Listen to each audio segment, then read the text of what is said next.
YouTube ಚಾನಲ್ಗೆ ಸ್ವಾಗತ. ಎಲ್ಲರಿಗೂ ನಮಸ್ಕಾರಗಳು. ಗಣರಾಜ್ಯೋತ್ಸವದ ಭಾಷಣ. ಗಣರಾಜ್ಯೋತ್ಸವದ ಈ ಒಂದು ಭಾಷಣದ ವಿಡಿಯೋ ಇಷ್ಟವಾದಲ್ಲಿ ಪ್ಲೀಸ್ ನಮ್ಮ ಚಾನಲ್ಗೆ ಒಂದು ಲೈಕ್ ಮಾಡಿ, ಸಬ್ಸ್ಕ್ರೈಬ್ ಮಾಡಿ, ಶೇರ್ ಮಾಡಿ, ಕಮೆಂಟ್ ಮಾಡಿ ಅಂತ ಹೇಳ್ತಾ ಎಲ್ಲರಿಗೂ ನಮಸ್ಕಾರಗಳು. ಮುಖ್ಯ ಅತಿಥಿಗಳೇ, ಅಧ್ಯಕ್ಷರೇ ಹಾಗೂ ಪ್ರೀತಿಯ ಶಿಕ್ಷಕರೇ ಮತ್ತು ನನ್ನ ನೆಚ್ಚಿನ ಸ್ನೇಹಿತರೆ, ಎಲ್ಲರಿಗೂ ಹೃದಯಪೂರ್ವಕ ಸ್ವಾಗತದೊಂದಿಗೆ ನಮ್ಮ ರಾಷ್ಟ್ರೀಯ ಹಬ್ಬವಾದ ಗಣರಾಜ್ಯೋತ್ಸವ 77ನೆಯ ಗಣರಾಜ್ಯೋತ್ಸವದ ಶುಭಾಶಯಗಳು. 77ನೆಯ ಗಣರಾಜ್ಯೋತ್ಸವದ ಶುಭಾಶಯಗಳು. ಜನನಿ ಜನ್ಮಭೂಮಿಶ್ಚ ಸ್ವರ್ಗಾದಪಿ ಗರಿಯಸಿ. ಜನನಿ ಜನ್ಮಭೂಮಿಶ್ಚ ಸ್ವರ್ಗಾದಪಿ ಗರಿಯಸಿ.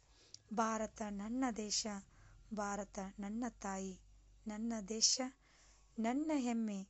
ಇವತ್ತು ಗಣರಾಜ್ಯೋತ್ಸವ 1950 ಜನವರಿ 26ರಂದು ಡಾಕ್ಟರ್ BR ಅಂಬೇಡ್ಕರ್ ಅವರ ನೇತೃತ್ವದಲ್ಲಿ ಭಾರತ ಸಂವಿಧಾನ ರಚನೆ ಆಯಿತು.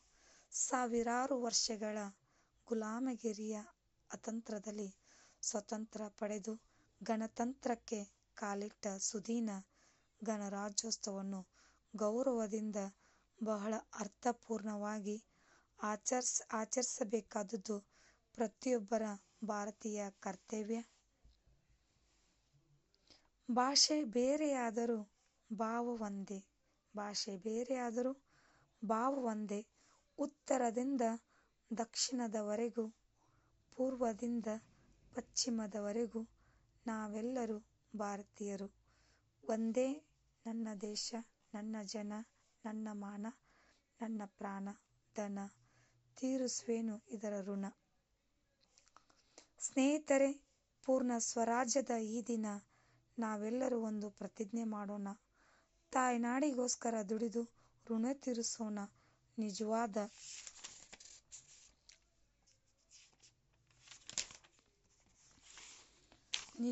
ಭಾರತೀಯ. ಕ್ರೀಡೆ, ಸಾಹಿತ್ಯ, ಶಿಕ್ಷಣ, ವಿಜ್ಞಾನ, ರಾಜಕೀಯ ಕ್ಷೇತ್ರದಲ್ಲಿ ಭಾರತದ ವಿಜಯ ಪತಾಕೆ ಹಾರಿಸೋಣ. ವಿಶ್ವಪಟದಲ್ಲಿ ಭಾರತಕ್ಕೆ ಅತಿ ಎತ್ತರ ಸ್ಥಾನ ತಂದು ಕೊಡೋಣ. ಇದನ್ನು ಕೇವಲ ನಮ್ಮ ಬಾಯಿ ಮಾತಿನಲ್ಲಿ ಮಾತ್ರ ಹೇಳದೆ ಮನಸ್ಸಿನಲ್ಲಿಟ್ಟುಕೊಂಡು ನಮ್ಮ ಜೀವನದಲ್ಲಿ ಸಾಧಿಸೋಣ.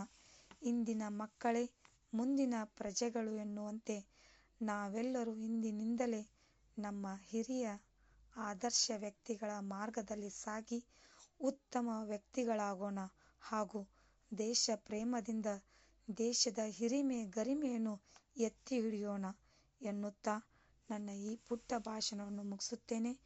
ಜೈ ಹಿಂದ್, ಜೈ ಕರ್ನಾಟಕ ಮಾತೆ. ಧನ್ಯವಾದಗಳು.